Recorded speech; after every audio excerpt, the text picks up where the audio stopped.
चलो शुरू करते हैं। आज पिछले क्लास में जो बताया तो एक बार देख लेते हैं 2 मिनट में एक नजर। तो पिछले क्लास में क्या बताया गया था? कल हम लोग बताए थे ब्रायोफाइटा, थैलोफाइटा, टेरिडोफाइटा के बारे में बताए थे, जो आपका क्रिप्टोगैमस के अंतर्गत आता था। यानी पादप जगत का उप जगत क्रिप्टोगैमस के अंतर्गत आपका आता था, है ना, थैलोफाइटा, जो है ना आप विकसित था। उसके बाद ब्रायोफाइटा थोड़ा सा, है ना, थैलोफाइटा के तुलना में विकसित था, और टेरिडोफाइटा पूरी तरीके से, है ना, विकसित था किसमें? क्रिप्टोगैमस के अंतर्गत। लेकिन आज जो हम लोग पढ़ेंगे वो कल भी हालांकि बताया गया था पिछले क्लास में फेनेरोगैमस के बारे में, कि फेनेरोगैमस जो आपका पादप जगत का उपजगत है उसका 2 वर्ग है, एक आपका आवृत बीजी और दूसरा अनावृत बीजी। यहाँ पे सबसे बड़ी बात आता है, विद्यार्थी कंफ्यूज हो जाते हैं अधिकांशतः कि एंजियोस्पर्म, जिम्नोस्पर्म, उसी का अन्य नाम आ जाता है हिंदी में आवृत बीजी, अनावृत बीजी, नग्न बीजी। विद्यार्थी इसी में कंफ्यूज हो जाता है कि किसको आवृत बीजी बोले, किसको एंजियोस्पर्म बोले, किसको जिम्नोस्पर्म बोले।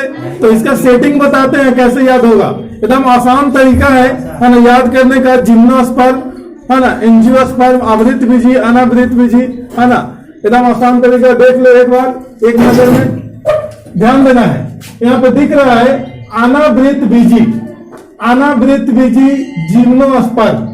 फिर दिखेगा आपको एंजियोस्पर्म, इसको बोलेंगे आवृत बीजी। क्या बोलेंगे? आवृत बीजी। ये दोनों याद करने में थोड़ा कंफ्यूजन होता है। क्या होता है? कंफ्यूजन होता है। अनावृत बीजी का दूसरा नाम क्या है? नग्न बीजी। क्या नाम है? नग्न, नग्न बीजी। यहाँ पे समझना है कैसे याद होगा।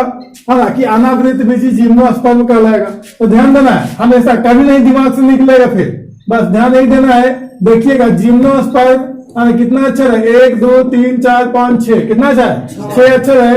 एंजियोस्पर्म में कितना? 1 2 3 4 5 6। कितना अक्षर है? 6। इसमें भी 6 है, इसमें भी 6 है ना। तो 6 इसमें भी है। एंजियोस्पर्म 1 2 3 4 5 6, इसमें भी 1 2 3 4 5 6, है ना। अब 6 इसमें भी है, 6 इसमें भी है ना, दोनों में 6 6 है। यहाँ पे अनावृत बीजी देखिएगा 1 2 3 4 5 6, 6 को इसमें देखिए 1 2 3 4 5, क्या है? 5 को, है ना। अब 5 को है, ध्यान यही देना है आपको यहाँ पे कि जिम्नोस्पर्म जो है इसमें आपका 2 गो आधा आधा अक्षर है। क्या आधा अक्षर? 1 गो 2 गो, हालांकि रहा भी आधा है तो 1 2 3, क्या है? 3 को आधा अक्षर है। 3 को क्या कौन सा अक्षर है?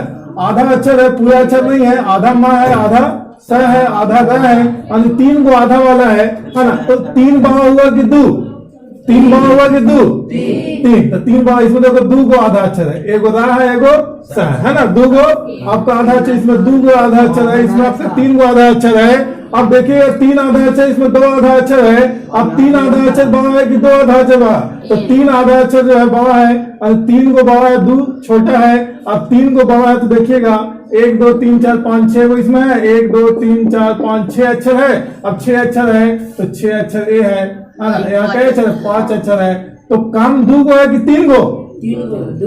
2 को कम है, 3 को ज्यादा है, और 3 ज्यादा है, 2 कम है। इस प्रकार से जब 2 कम है और यहाँ पे 6 है तो 6 ज्यादा है कि 5 ज्यादा है? तो 6 ज्यादा है। तो ज्यादा में ज्यादा है ना, और कम में कम है। ज्यादा में ज्यादा और कम में कम है। तो ऐसे याद करना है। ज्यादा कौन है? तो जिम्नोस्पर्म है। अब ज्यादा में ज्यादा कौन है? अनावृत बीजी है। तो ज्यादा में ज्यादा है और कम में कम है। बस इतना याद कर लो, कम में कम, ज्यादा में ज्यादा। कभी कंफ्यूजन नहीं होगा। जिम्नोस्पर्म को अनावृत बीजी बोलेंगे क्योंकि कम में कम है और ज्यादा में ज्यादा है। अब बात है नग्न बीजी। अब नग्न बीजी को कैसे याद करेंगे? तो नग्न बीजी याद करने का सबसे आसान तरीका, अच्छा तरीका है अनावृत बीजी, है ना, जिसके बीज के ऊपर आवरण नहीं होता, जिसके बीज के ऊपर आवरण नहीं होता है, नंगा होता है, इसलिए नग्न बीजी। नग्न का मतलब नंगा, नग्न का मतलब नंगा। तो आसानी से याद हो जाएगा।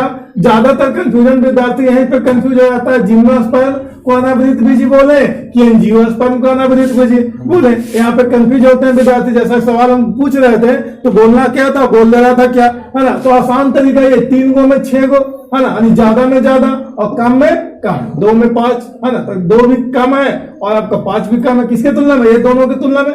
3 और 6 की तुलना में 2 5 कम है ना, ये 5 और 2 7 होता है, 6 और 3 9 होता है, तो 9 ज्यादा है कि 7 ज्यादा है?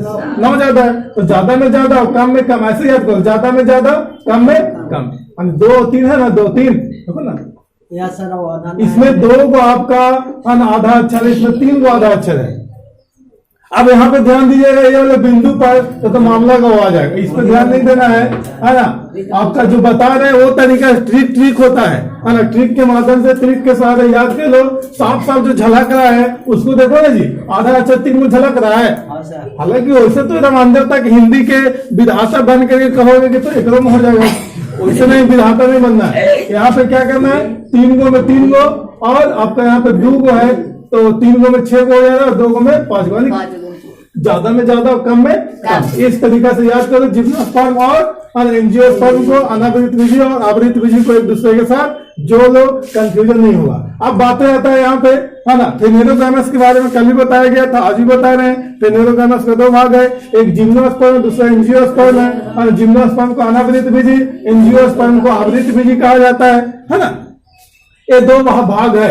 अब यहाँ पर सवाल गिरता है आपके सामने, देखिए पहला सवाल क्या गिर रहा है, जिम्नोस्पर्म को अनावृत बीजी क्यों कहा जाता है? जिम्नोस्पर्म को अनावृत बीजी क्यों कहा जाता है? तो इसका जवाब आपका है क्योंकि इसके बीज, इसके मतलब किसके, जिम्नोस्पर्म के बीज आवरण से नहीं ढका होता है। जिम्नोस्पर्म का जो बीज होता है, जिम्नोस्पर्म है ना, बारह के जो पौधे हैं उसके में जो बीज बनता है वो बीज के ऊपर आवरण मतलब कवर नहीं होता है। कल भी चर्चा किए थे, इसलिए इसको क्या कहते हैं, नाग्न बीजी भी कहते हैं। क्या कहते हैं? नाग्न बीजी भी कहते हैं और अनावृत बीजी भी कहते हैं। किसी भी अक्षर में या किसी भी कहो तो शब्द में अगर आ लग जाए तो आ का सेंस होता है नेगेटिव। आ का सेंस क्या होता है? नेगेटिव हो जाता है। तो जैसे मान लेते हैं है ना, आ का सेंस जब नेगेटिव होता है ना, आदर ओकरा में लगा दो, आता अनादर।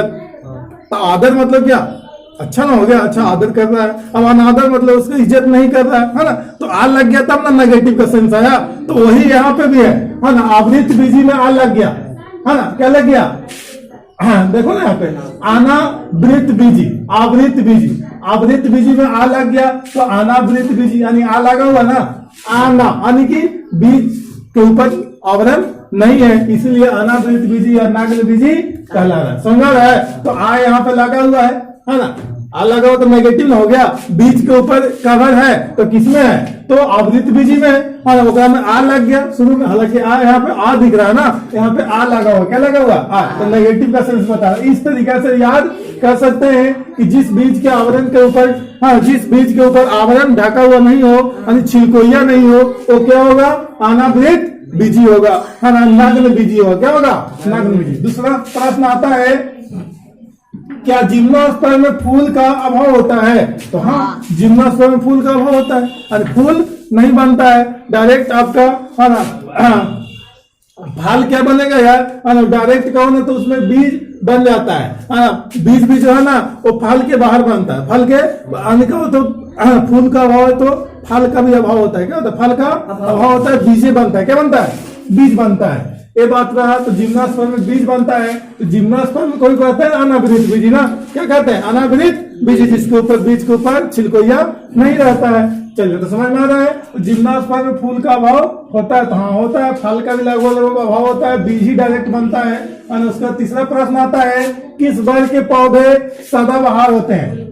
हाँ, किस वर्ग के पौधे सदाबहार होते हैं? तो जिम्नोस्पर्म के पौधे जो होते हैं वो सदाबहार होते हैं। अब बात यहाँ पे आएगा, सदाबहार का मतलब क्या होता है? तो सदाबहार मतलब सालों भर हरा भरा रहता है। सालों भर क्या रहता है, हरा भरा रहता है ना। इसकी पत्तियां जो है वो झड़ती नहीं है। लेकिन जो आपका सदाबहार नहीं है, जो पतझड़ है, क्या है, जो पतझड़ आपका पेड़ पौधा होगा उसकी पत्तियां साल में एक बार क्या होगा, झड़ जाता है। ठंडा के मौसम में या गर्मी के मौसम में एक बार पत्तियां क्या होता है, पूरी तरीके से झड़ जाता है और फिर से नई पत्तियां आती है। हल्ला नहीं करो, आपस में बात नहीं, हाँ। तो जो आपका सदाबहार होता है उसके पेड़ के पौधों की जो पत्तियां होती है सालों भर एकदम सदाबहार है ना एकदम बाहर रहता है, हरा भरा रहता है। लेकिन जो आपका है ना पतझड़ जो आपका पेड़ पौधा होता है उसकी पत्तियां साल में एक बार ठंडा या है ना गर्मी के मौसम में क्या होता है, झाड़ लेता है। अब कहिएगा इसका कारण बताइए सर कि क्यों झाड़ लेती है ठंडा या गर्मी में पत्तियां, है ना। तो इसका भी वजह है, क्योंकि ठंडा और गर्मी में पत्तियां झाड़ने का मेन वजह जो होता है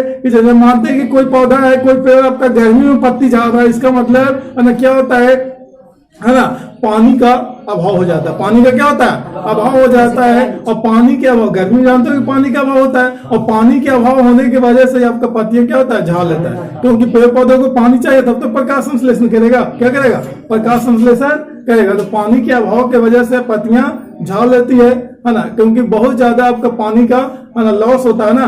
पेड़ पौधों में अगर पत्ती है तो अंदर से तो पानी खींचबे करेगा जमीन से ना, पानी खींचेगा तो पानी फिर वाष्पीकृत होगा, है ना। पानी का अभाव जब हो जाएगा तो कैसे होगा, नहीं होगा काम। तो इसीलिए पत्तियां क्या होता है, साल में एक बार है ना झाड़ देती है। यानी गर्मी से है ना कहो ना सीधा तो आपका पानी के अभाव में है ना तापमान को बनाए रखने के लिए, तापमान को बनाए रखने के लिए है ना टेम्परेचर को पेड़ पौधों में टेम्परेचर को गिरने से बचाने के लिए आपका पत्तियां झाड़ लेती है। और कहिएगा ठंडा के मौसम में क्यों पत्तियां झाड़ती है, तो ठंडा जब पड़ता है तो पेड़ पौधे अपने टेम्परेचर को बनाए रखने के लिए भी आपका है ना, ताकि आपका ज्यादा ठंड न लगे है ना उस पेड़ पौधा में और नुकसान ना हो, इसीलिए पत्तियां झाड़ देती है। ठंडा ज्यादा जब ठंडा पड़ता है तो, या ज्यादा गर्मी पड़ता है तो ये आपका है ना पेड़ पौधे पत्तियां कौन झाड़ता है, जो पतझड़ होता है। क्या होता है, पतझड़ होता है, जिसको हम लोग कहते हैं पर्णपाती। क्या कहते हैं, पर्णपाती। यानी पतझड़ वन को या पतझड़ पेड़ पौधों को पर्णपाती भी कहा जाता है। क्या कहा जाता है, पर्णपाती। और जो सदाबहार होता है उसको चीरहरित भी कहा जाता है। क्या कहा जाता है, चीरहरित वन कहा जाता है, सदाबहार कहा जाता है। इसकी आपका पेड़ पौधे जो होता है सदाबहार मतलब सालों भर बहार लेकर के रहता है, सालों भर बहार देता है। क्या देता है, बहार। यानी सदा मतलब हमेशा, हमेशा बहार देता है, मतलब हमेशा है ना सदा है ना बहार देता है, मतलब हरा भरा रहता है, हरियाली रहता है, हरा भरा रहता है, इसीलिए सदाबहार कहा गया है। नेक्स्ट आता है चौथा प्रश्न, जिम्नोस्पर्म के पौधों का उदाहरण बताएं। तो जिम्नोस्पर्म में कौन कौन आता है, साइकस आता है, पाइनस आता है, चीव आता है, हर आता है, अस्प्रूस आता है, देवदार आता है। ये आपका जिम्नोस्पर्म यानी अनावृत बीजी पौधों का उदाहरण है। साइकस, पाइनस, चीव, फर, अस्प्रूस और देवदार। यानी कोंधारी जो वृक्ष होते हैं है ना, हिमालय क्षेत्रों में पाए जाने वाले जो वृक्ष होते हैं, पेड़ पौधे होते हैं, वो आपका कोंधारी होता है। क्या होता है, कोंधारी होता है ना।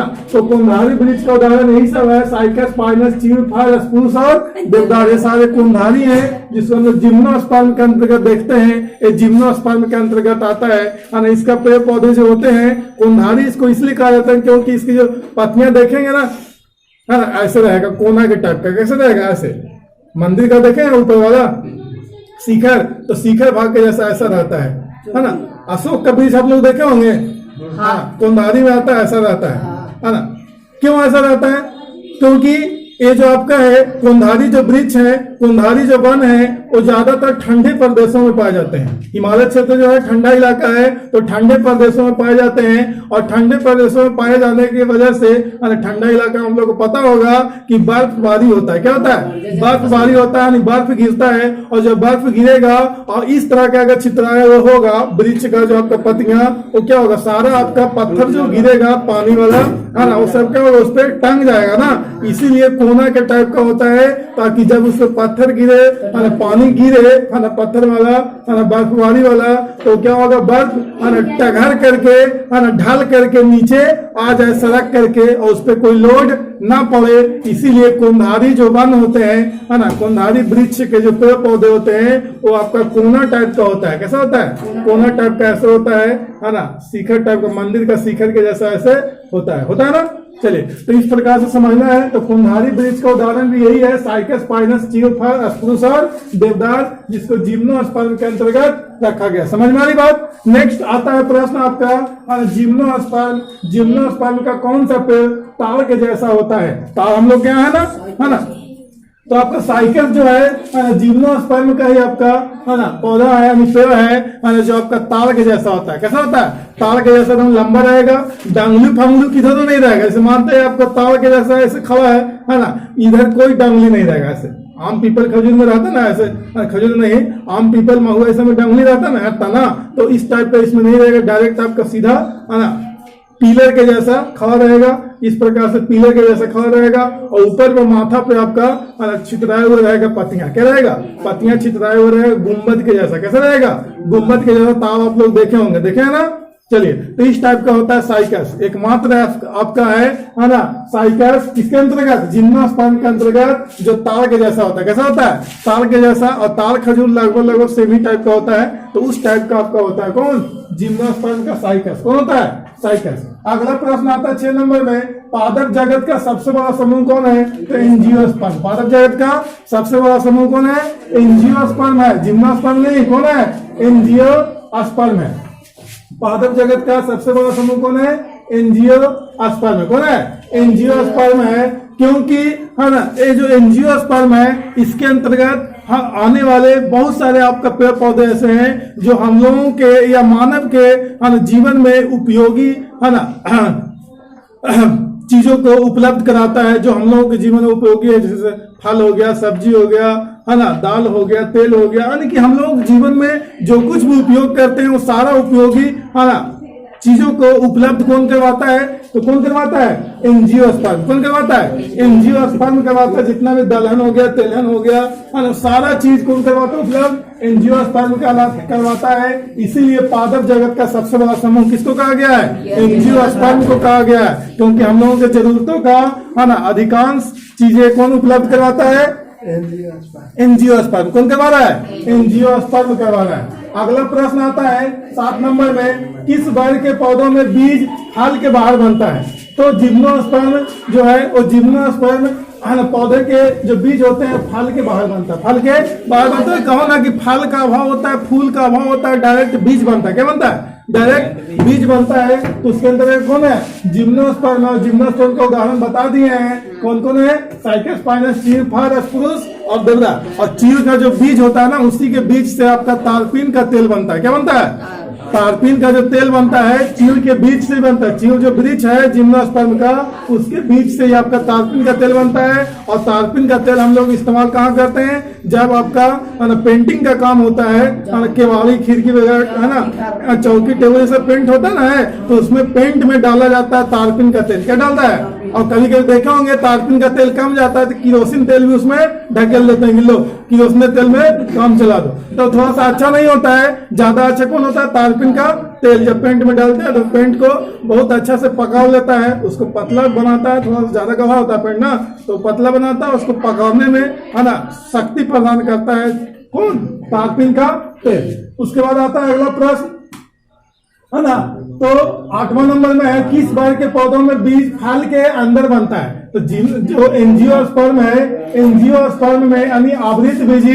पौधों के है ना फल में है ना बीज जो है फल के अंदर बनता है। बीज कहाँ बनता है, फल के अंदर बनता है। जब हम लोग खाते हैं अनार तो फल के अंदर है बीज, है ना, धान है तो फल के अंदर है बीज, है ना, तो फल के अंदर बीज, गेहूं में फल के अंदर बीज है ना, सेब खाते हैं तो फल के अंदर बीज है। यानी जितना भी चीज लगभग है ना, कहो ना तो 99% जो हम लोगों के जीवन में उपयोगी है वो आपका है ना फल के अंदर बीज बनने वाला, फल के अंदर बीज बनने वाला जो हम लोग जैसे खाते हैं बैगन, तो बैगन में फल के अंदर ना बीज है, खाते ना है, तो इस प्रकार क्या 1%, हाँ, फिर मिर्ची है तो मिर्ची में फल के अंदर बीज है ना, तो इस प्रकार से फल के अंदर जो बीज होता है ना वो किसके अंतर्गत आता है, एंजियोस्पर्म। यानी एंजियोस्पर्म के पौधों में फल के अंदर बीज बनता है, फल के अंदर बीज बनता है, समझ में आ रही बात। नेक्स्ट 9 नंबर क्वेश्चन आता है, एंजियोस्पर्म को आवृत बीजी क्यों कहा जाता है, एंजियोस्पर्म जो है उसको आवृत बीजी क्यों कहा जाता है, तो आवृत बीजी कहने का मेन वजह है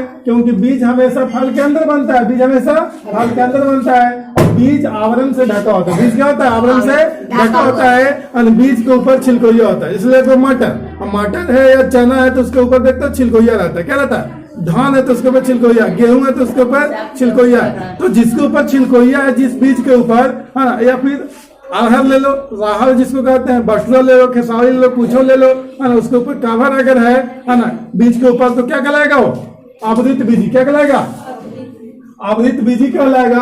आवृत बीजी का मतलब है जिस बीज के आवरण, जिस बीज के ऊपर आवरण ढका हुआ होता है, यह हमेशा फल के अंदर बीज बनता है, समझ में आ रही बात। उसके बाद अगला प्रश्न है 10 नंबर, पौधों में बीज का निर्माण किससे होता है? तो पौधों में जो बीज का निर्माण होता है वो आपका बीजाणु या बीजांड से होता है, बीजाणु या बीजांड से होता है ना। बीजांड के माध्यम से ही आपका बीज बनता है। क्या बनता है? बीजांड के माध्यम से बीज बनता है। और जो अंडाशय होता है वो अंडाशय से क्या बनता है? अंडाशय से क्या बनता है? फल। है ना। जब निषेचन होता है पेड़ पौधों में, है ना, क्या होता है? निषेचन। जीव जंतु में निषेचन होता है ना। जीव जंतु निषेचन कैसे होता है? जब अंडाणु और शुक्राणु आपस में मिलता है तो निषेचन हो जाता है। निषेचन होता है तो निषेचन होने के बाद क्या बनता है? भ्रूण बन जाता है। भ्रूण वही विकसित हो जाता है। विकसित होकर के फिर क्या बच्चा बन जाता है ना, शिशु बन जाता है। वही शिशु का जन्म होता है ना, तो बड़ा हो जाता है। फिर वही आपका जीव जंतु बड़ा होकर के अपना जो करना होता है करता है ना। उसी प्रकार से पेड़ पौधों में भी होता है ना। पेड़ पौधों में क्या होता है? जो बीजांड होते हैं, स्पोर जो होता है, बीजाणु, तो बीजाणु और अंडाणु जो होता है, अंड जो होता है, इसमें क्या होता है? बीजाणु, है ना। बीजाणु होगा जिसको स्पोर भी कहेंगे। क्या कहेंगे? स्पोर। कल बताया गया था स्पोर कहेंगे। अंडाशय में क्या होगा? अंड होगा। क्या होगा? अंड। क्या होगा? अंड होगा। यही जब अंड और स्पोर जो है, अंड और स्पोर दोनों आपस में मिलता है तो क्या बनता है? निषेचन हो जाता है। क्या होता है? निषेचन हो जाता है। और निषेचन जब हो जाता है ना, क्या होता है? निषेचन। क्या होता है? निषेचन हो जाता है। निषेचन। तो निषेचन के बाद निषेचन के बाद क्या बनता है? जब स्पोर और अंड आपस में मिलता है पेड़ पौधों में फल और बीज बनाने के लिए, तो निषेचन जब हो जाता है तो इससे क्या बनता है? निषेचन के बाद भ्रूण। क्या बनता है?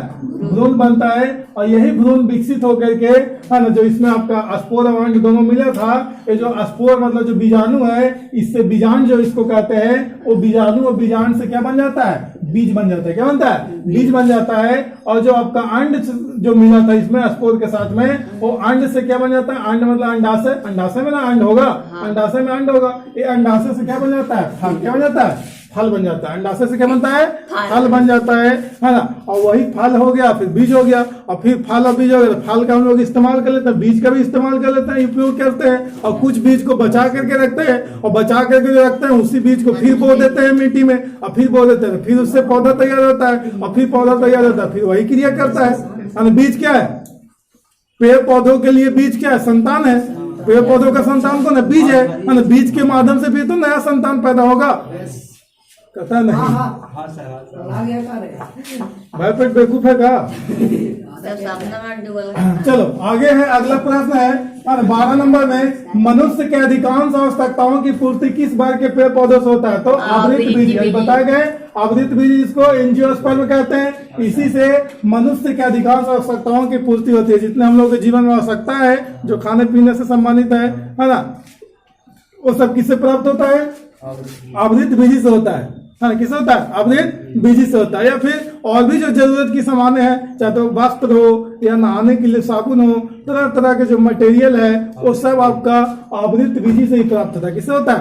अब कहेगा कपड़ा कैसे प्राप्त होता है? है ना। तो आवृत बीज जो आपका है, जैसे कपास है, तो कपास आवृत बीज के अंतर्गत आता है ना। उस कपास से क्या बनता है? धागा बनता है। धागा से कपड़ा बन जाता है ना। साबुन बनता है। तो जो आपका तेलहन चीज है, जो तेलहन है, सरसों हो गया वगैरह वगैरह, जितना भी क्या होता है? तेल के माध्यम से साबुन बनता है ना। तो इस प्रकार से हम लोगों के जीवन में उपयोगी जितने भी आपके वस्तुएं हैं, लगभग है ना, ये हम लोगों के जीवन में जो भी आपका खाने पीने से संबंधित वस्तु है ना, मांस और दूध को छोड़कर, मांस दूध अंडा को छोड़ करके, वो सब पेड़ पौधों से अधिकांशतः है ना क्या करते हैं? प्राप्त करते हैं। समझ में आ रही बात? उसके बाद आता है प्रश्न 13 नंबर में, आवृत बीजी पौधों में भोजन का संचय किसमें होता है? तो आवृत बीजी पौधों में भोजन का संचय भ्रूणपोष में या बीज पत्रों में होता है। भ्रूणपोष या बीज पत्र में भोजन का संचय होता है। जिसका कहने का मतलब है कि हम लोग जब हम कमाते हैं तो सब पैसा खा ही जाते हैं। कमा के कुछ पैसा को जमा करके रखते हैं, कुछ पैसा बचा करके रखते हैं, और कुछ पैसा से हम लोग करते हैं अपने जीवन को जीने के लिए, है ना। तो जो बचा करके रखते हैं,